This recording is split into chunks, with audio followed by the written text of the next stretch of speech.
Hello. You can see I have my Canon Camp t-shirt on from 2 years ago. I'm ready for class. And I'm looking forward to summer 2022 with a new Canon Camp t-shirt and an opportunity to be live face-to-face with you. Meanwhile, thank you for joining me today.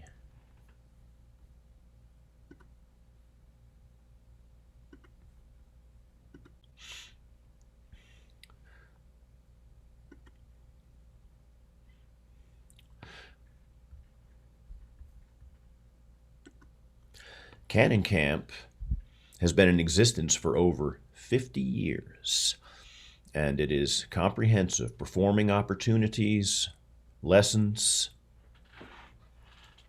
reed making class for double reed players. That's one of my favorite parts.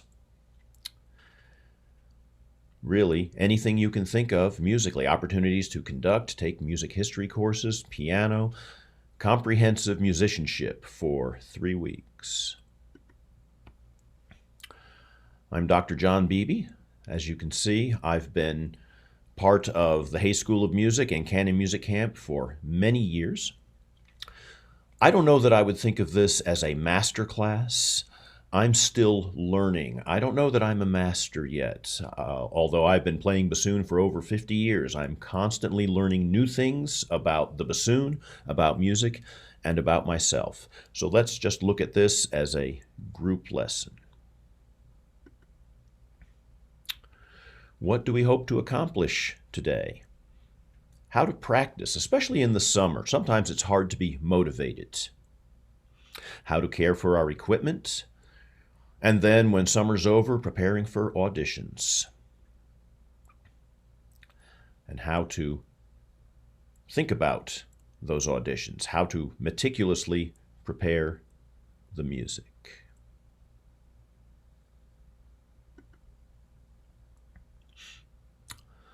Summer is a good time to learn to play the bassoon itself. A lot of times we get caught up in learning the music, the notes, the rhythms, all that goes with preparing the performance. And we don't spend enough time just on the basics of the bassoon. And the summer is a good time to do that. We can practice articulation and breath control, things specific to the bassoon, such as half-hole technique and flicking. Practicing is problem solving. Why is it that we seem to be more comfortable in C major and F major than we are in, say, D flat major or B major? Well, we can think of that as a problem and then create a solution, usually simply by practicing in those keys more frequently. Also in the summer, our ears can get lazy when we don't play with other people. So using drones perhaps, playing melodies by ear, listening to our intervals very carefully. These are all things that can help us to keep our ears alive and well during the summer. But don't be afraid to take time off. Summer is a time to relax a little bit. Bud Herseth, the principal trumpet player of the Chicago Symphony for a great many years, used to take an entire month off in the summer. He'd put his trumpet under the bed and then leave himself time to build his chops back in order to serve as the principal trumpet of one of the world's finest orchestras. So it's okay to take time off. You just need to budget time to be able to come back at full strength by the time you need to. Different exercises that we might use during the summer to master bassoon playing. I like things I call 5-finger patterns.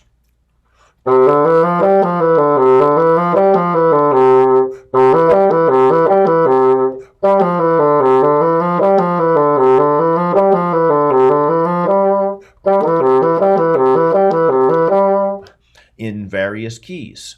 Just assessing, was my half-hole G clean every time? Was it in tune? Little activities like that. It's one thing to do it in C major.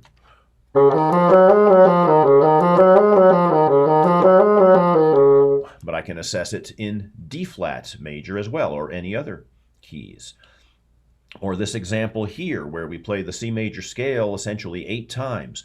If there are going to be half-hole bumps between the F and the G, we're going to notice them. Or if there's flicking issues in the arpeggio as many times as we play it, we're going to notice.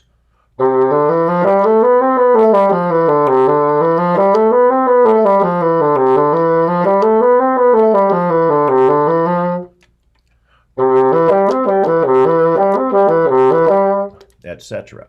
And then, of course, moving that into different keys. Scales and arpeggios have been used for many years to create masterpieces of music. We shouldn't neglect them. And playing these will help us be aware of the technical issues that we can have with the bassoon and solve them. It's also a good idea during the summer to go ahead and play music so we don't get too stale just playing etudes and studies and working out problems.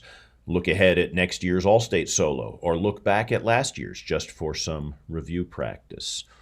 But playing things that are not intended for performance but are intended to work on specific skills can be very beneficial. Here's another study to practice half-holing. I start on E. And then start on F, where you're completely off the hole. Or flicking studies, starting on F.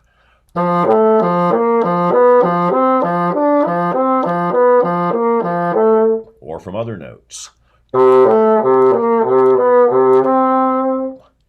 Be creative and figure out ways to address some of these specific bassoony issues.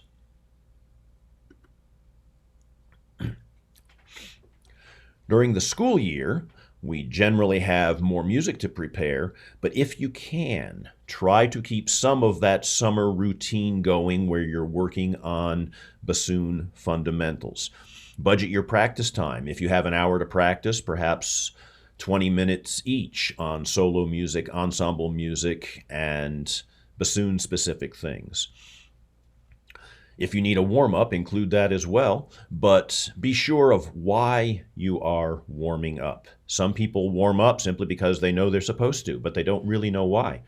I typically like to warm up simply to assess my reeds. Early in the day, assess the reeds, make sure they're wet and working well. Some people need to warm up to establish their breath control or to limber up their fingers. There are many reasons to warm up. Just make sure you have a reason to do it and then address that reason. But be organized.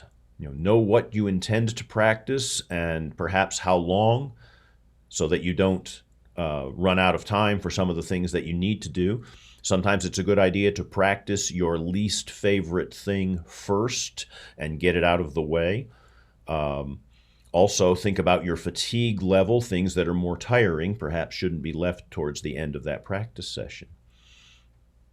But just bear in mind some sort of organized plan to your practice.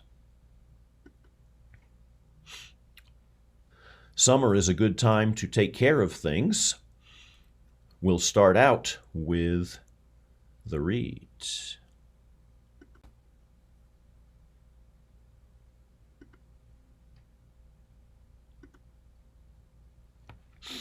Reeds, when they sit for a while, sometimes contract and the wires become loose. The second wire, the one nearest the binding, should always be tight.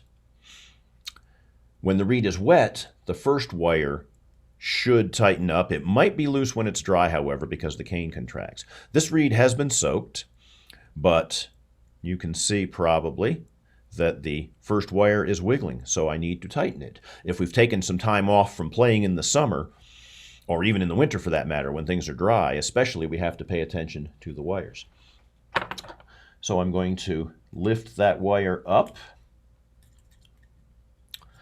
Notice how I'm holding the pliers with my index finger in between the handles so that I can't squeeze the reed too hard and damage it. I'll pinch myself first. It's a good habit to get into. So now I'm going to tighten this wire, know which direction to turn it. I'm going clockwise And I'm not going to just twist and twist and twist. That will break it. I'm going to grip it and tug hard and twist it slightly as I tug. Maybe 1/8 of a turn. And then check it out. I'm going to do it a little bit more. And probably one more time. And now it is snug, and I can fold it back down. When you do this on a wet reed, it often makes the tip opening a little too wide. So then we can put it back where it was. The nice thing about wire adjustments is they are not permanent, unlike scraping cane off. Once it's gone, you can't put it back. But manipulating the wires, obviously the first wire from the top and bottom will close the tip a little bit, and from the sides will open it a bit. Second wire has the opposite effect. Top and bottom will actually open it. Sides will actually close it. But in working in combinations of the wires, trying to not have much slope difference between the first wire and the second wire, we can regulate that tip opening the way we tend to like it.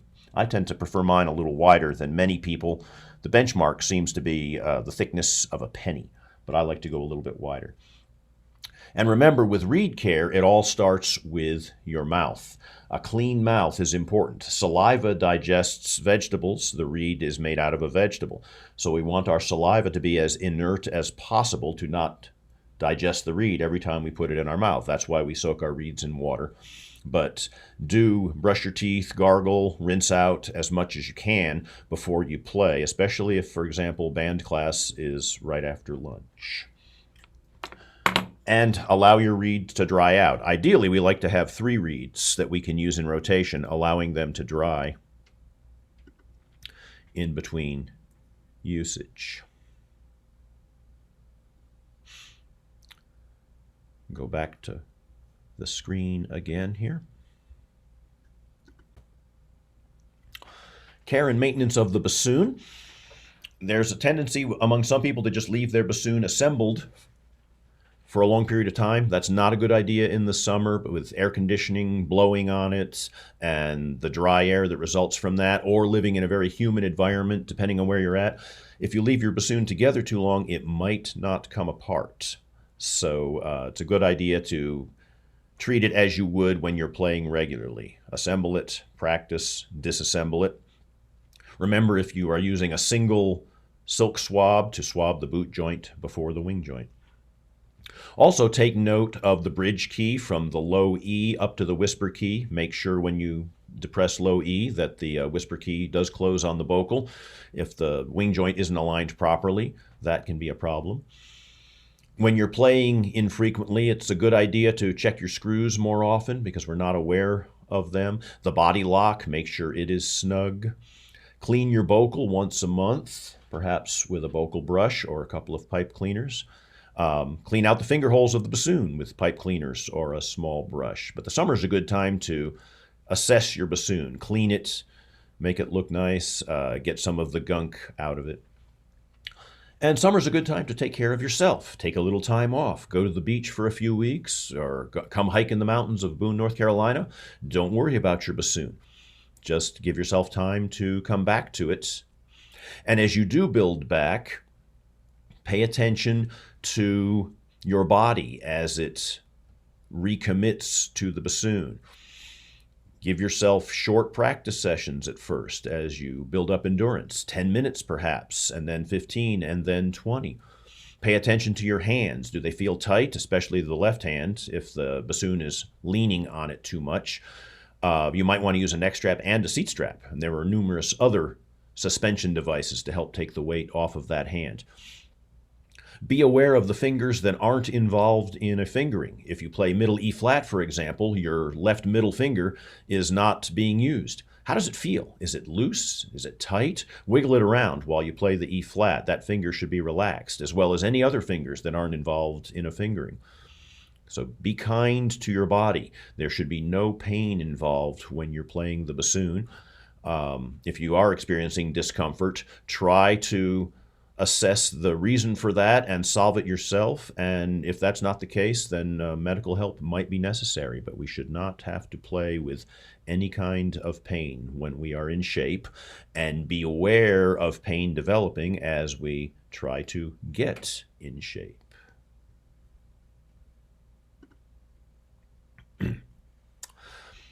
As we get ready for the school year, we start to prepare for auditions, perhaps for a chair in band or orchestra, or maybe even All-State. Again, strive for the mastery of the bassoon. Learn to play the bassoon before you learn to play the music.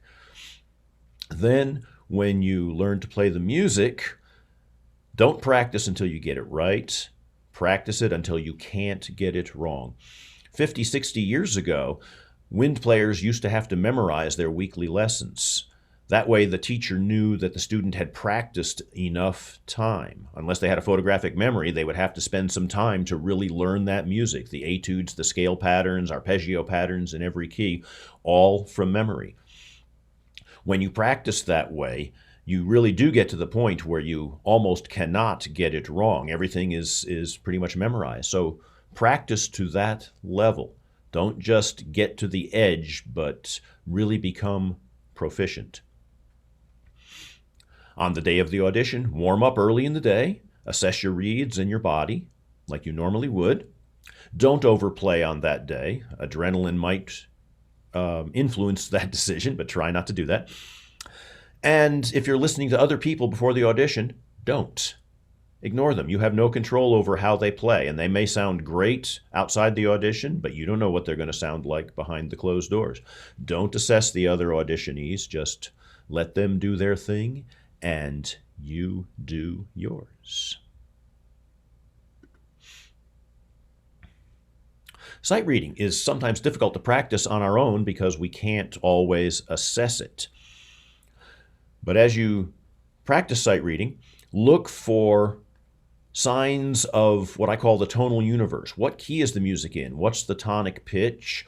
What are some other important notes? Where's the dominant, the mediant, 5 and 3, the leading tone, scale degree 7, especially if there are skips. It's good to have these mileposts along the way and try to get an idea of what they sound like in your ear. Sing a silent scale and arpeggio in your mind, just so you have some idea. Even if you're singing in the wrong key, at least you'll have the relationships right.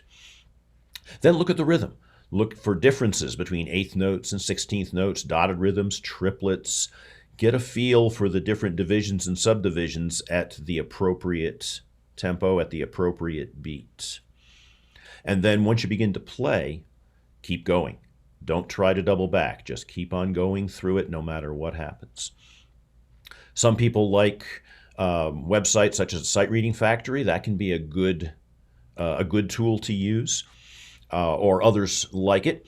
I also like this site, musicandthebassoon.org. It's a set of 50 graded lessons from very beginning to fairly advanced. It has music for reading. You can download it. It has recordings of the music, even duets where you can play one line and the other line will play through the recording.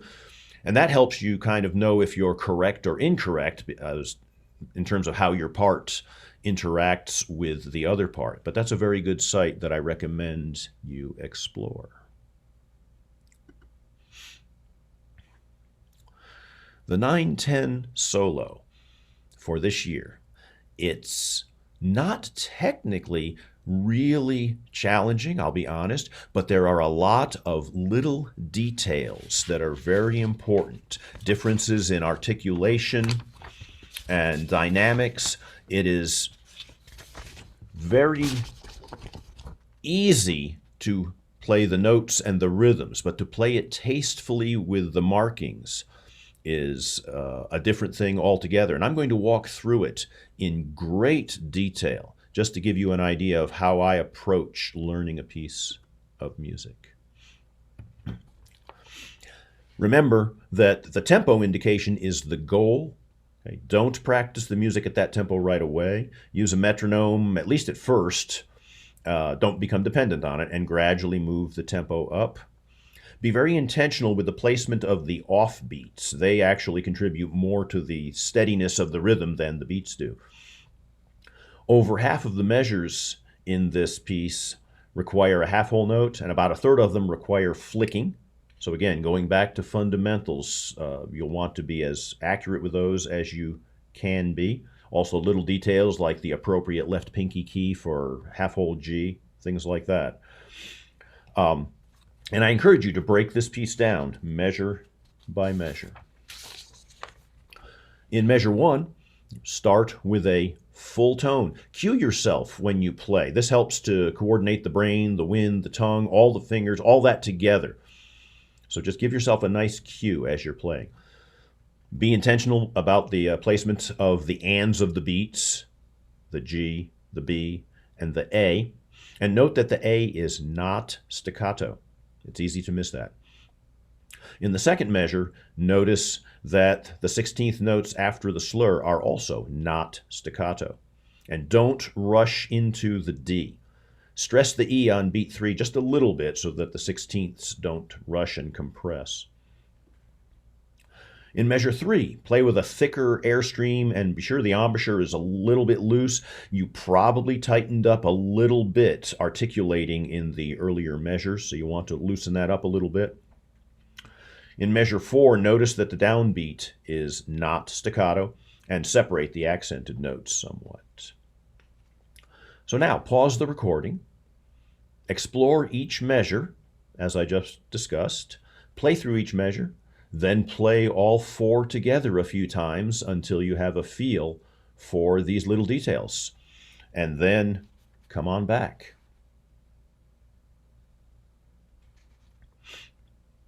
In measure 5, don't rush the low G. Give that dotted quarter note E its full value. In measure 6, don't slur into the 8th note E. It's a bad habit that a lot of people do. They slur right into the first 8th note, but here we are not to do that. We need to articulate that E and then hold the half note out for its full value. Same details in measure 7 and 8. Exaggerate the crescendo. It'll draw our attention to the next measure, but as we exaggerate that crescendo, don't accent the quarter notes. And then in measure 9, play very lightly, being sure to flick the upper A and don't accent the lower A. And in measure 10, watch the half hole on the G, make sure it's clean, and don't accent the low G. Measures 11 and 12, aim again for a thicker airstream with a large crescendo. In measure 13, it's forte, but don't clip the downbeat. There will be a tendency to do that. And don't accent the 4th beat. In measure 14, practice without the tie if you need to make sure that that triplet is accurate, not compressing into 16th notes. Measure 15, still forte, but again, don't clip the downbeat and don't accent the 4th beat. And in measure 16, no accent on the 4th beat. Measure 17, place those offbeats carefully. It's very easy to rush a passage like that. And in 18, don't accent the top of the crescendo on beat 3. Measures 19 and 22, again, very thick, warm, full air. Measure 23, don't rush and don't accent the 4th beat. In measure 24, notice that the 16ths are not staccato again. And don't accent the final note. If you play version B, measures 25 and 26, don't clip the slurs. And in 27, again, the 16ths are not staccato. Don't accent when you shouldn't. And then have an exuberant finish. Once you've established all these above details, practice backwards. The last bar, then the last 2 bars, then maybe the last 4 bars, 6 bars. That way you're always playing towards something that you're more familiar with and more comfortable with, and put it all together. And then periodically break it down again. It's easy to fall into some bad habits. So it's a good idea to break it into smaller chunks periodically, just to make sure that everything is as it should be.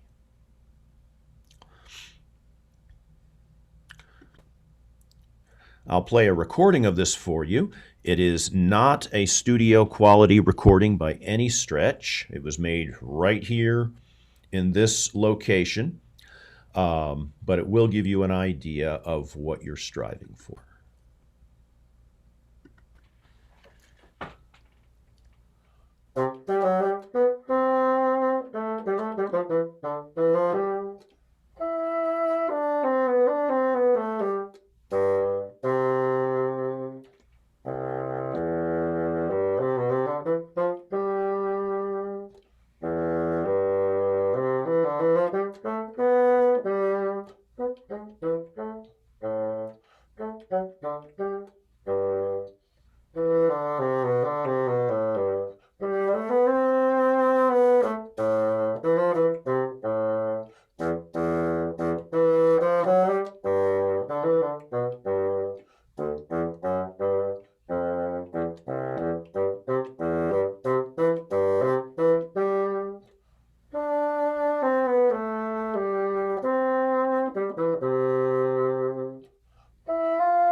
I hope that gives you a little idea of the 9/10 solo. The solo for grades 11 through 12 is excerpted from a fairly large suite by Alessandro Longo.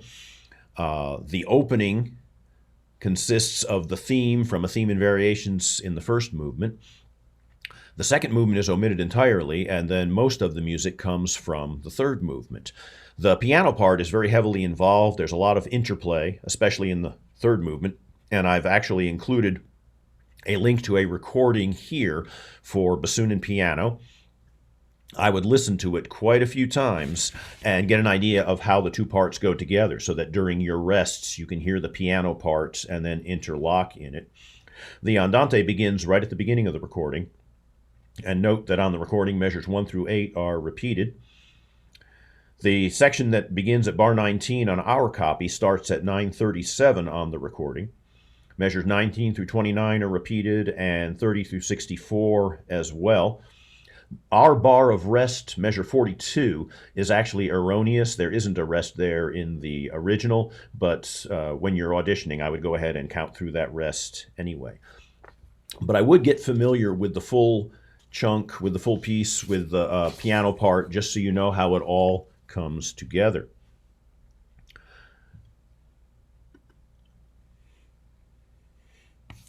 Again, the tempo indications are goals, so practice to them, especially for the faster parts. Don't become too dependent on the metronome. And again, in the 2/4, be intentional about the placement of the offbeats. About half of the measures require half-holing, and about half of the measures also require flicking. So again, attention to that detail is very important.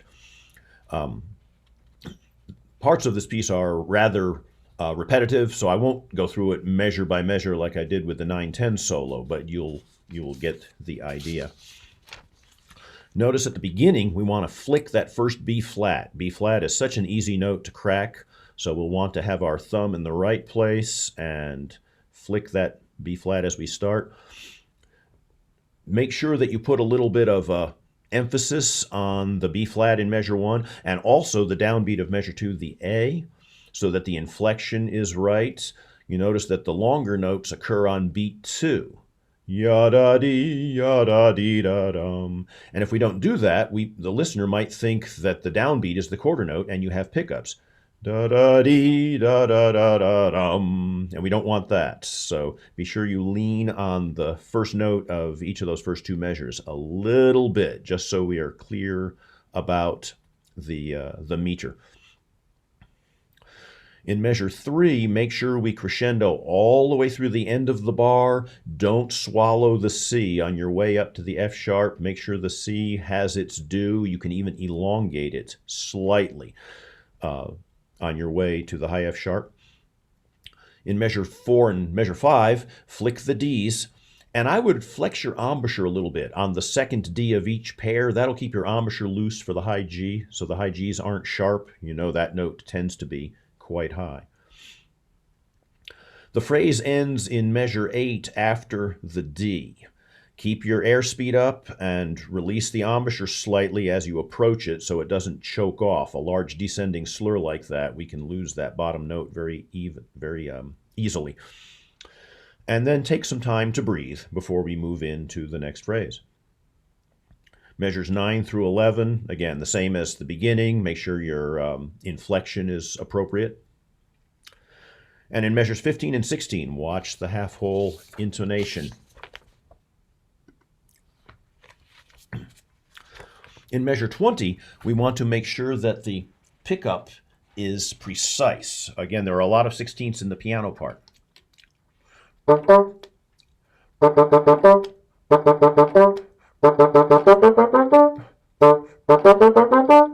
And then, so you can practice little exercises to ensure that that D is very precise. As we move forward, notice the complexity of the next line. We have really two lines. And then we have, and we want to put all those together.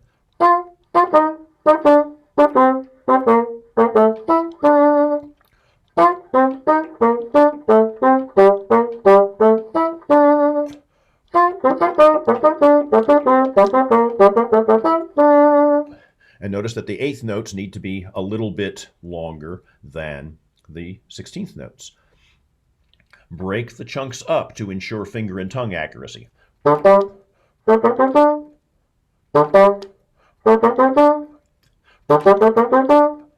That's especially important on the longer passages.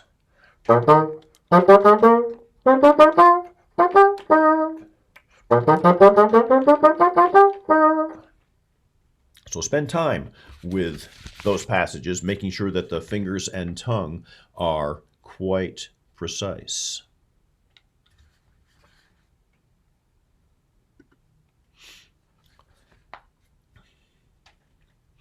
Looking forward, you can see more of the same types of passages. Note the tied A. We want to make sure that we're precise getting off of that in exactly the right place. Don't rush there in measure 49, or measure 50, excuse me. And then in 61 through 63, notice the dynamic change from the forte to the sudden piano. Here especially, break it up.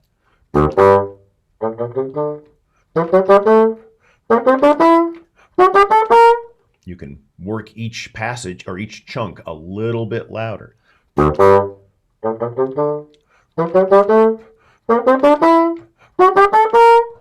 order to put all that together, etc. But be careful with that passage with the tongue and finger coordination, and take a little bit of retard on the octave Ds as we settle into the cadence. Moving into the next section, measure 67, again a nice thick, rich airstream. Keep the embouchure nice and loose for the large leap, such as the D down to the low E. In measure 76, I'd broaden those last few sixteenths just a little to set the crescendo. And that will help that crescendo. Note the slurs in here with the downward leaps from the D. You want to make sure those are nice and comfortable.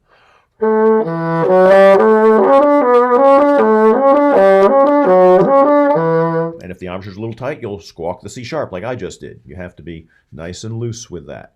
And then when you crescendo up to the high F sharp, don't accent. Don't accent the high F sharp.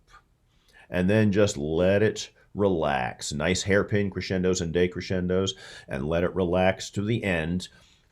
And then on the recording, it would go back to the beginning of the quick 2/4, but of course for the audition, we will conclude it right there.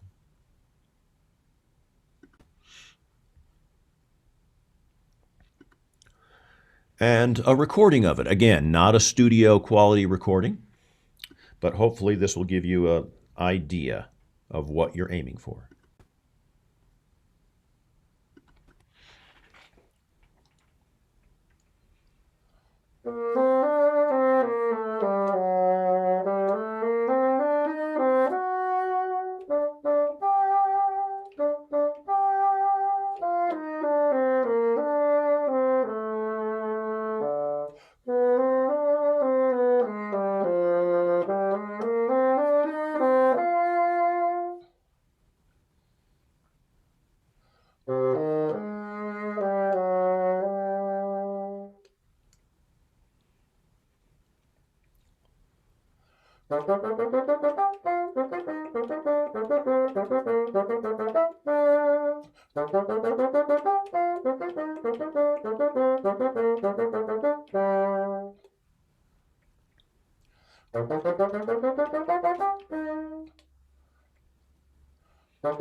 So I hope that gives you a little idea of how to approach the 11/12 solo for the coming year. Thanks for sharing some of your day with me. If you have any questions, please do not hesitate to contact me at the email address you see there. I look forward to seeing you, hearing you, working with you next summer, summer of 2022. Meanwhile, happy bassooning.